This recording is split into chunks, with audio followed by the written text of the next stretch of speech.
maqal oo dhegeyso walaalkii ama walaashay qaaliga ah haddii aad qasaartay hantidaada maalkaaga salaada kaalmayso haddii caruurtaada geeriyoodaan salaada kaalmayso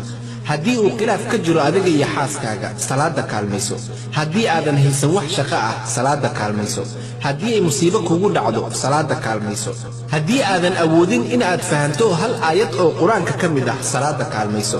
haddii aadan xasuusan waxa ku soo maray salaada kaalmayso haddii aadan haysan bi'o wanaagsan dad wanaagsan salaada kaalmayso haddii qalbigaaga cadiidi dareemo salaada kaalmayso dadka haddii ay ku nacaan salaada kaalmayso haddii ay indhahaaga ka dhammaatay ilintii cabsida alle darteed salaada kaalmayso dadka hadday ku dhibaan salaada kaalmayso halkeen walaalayaal aan ka taagannahay aayadda alle balaayo ayaa inagu habsata masiibooyin ayaa inagu dhaca xaaskaagii ama zawjkaagii ayaa kaa dhimatay ama kaa dhintay waalidkii ayaa geeriyooday caruurtii waa ay kaa geeriyoodeen qoysaskii waa ay kala tageen dumarkii waa la furay waa kee oo inaga mid ah masaajidada u carara ama salaada dukada si uu alla weyne ugu qafiifiyo dhibkaasi isaga oo maskaxda ku haya ayadan واستعينوا بالصبر والصلاة وإنها لكبيرة إلا على الخاشعين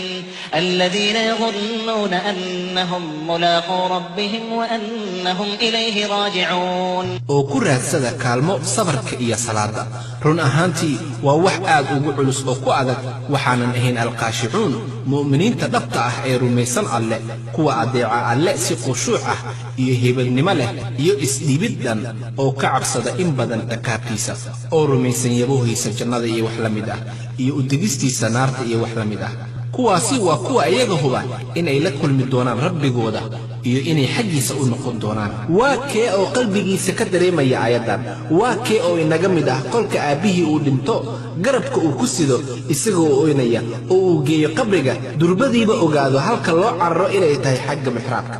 waa kee oo inaga mid ah markii uu qasaaro hantidiisa isagoo subaxii ah milyoneer habeenkiina qasaaro la hoyda oo alla u carara oo salaada kaalmaysta waa kee oo sujuud la dhaca waa kee oo u rukuuca waa kee oo ciidda madaxa dhulka u dhiga allihii abuuray waa kee waa imise dad ah ayaa jira oo muddo 2 sano ama 3 sano is-afgaran waa oo kaliya sidaas ku kala taga oo aanan xasuusan in ay salaada kaalmaystaan si uu qalbiyadooda alla isugu soo duwo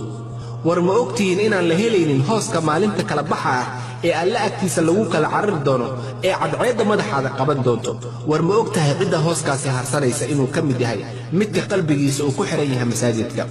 war ma waanan ka xishoonaynin fashilka ugu daran ee qof bini aadam ah uu ku dhaco oo lagu diido inaad harsato harka alle subxaanahu wa tacaala salaada ma ahan in masaajidada la buuxiyo oo kaliya waa inaad qalbigaaga ka dareentaa xasiloonida ka timid xagga alle salaada ma ahan mid lagu xukumo kaafir ayaa tahay muslim ayaa tahay waxaasi ayaa tahay salaada waa liibaanta adduunyo iyo aakhiro allow inaga dhig kuwa qalbiyadooda ku xiran masaajidada salaadana kaalmaysta ee allow waan ku barine ducadeena inoo aqbal yaa allah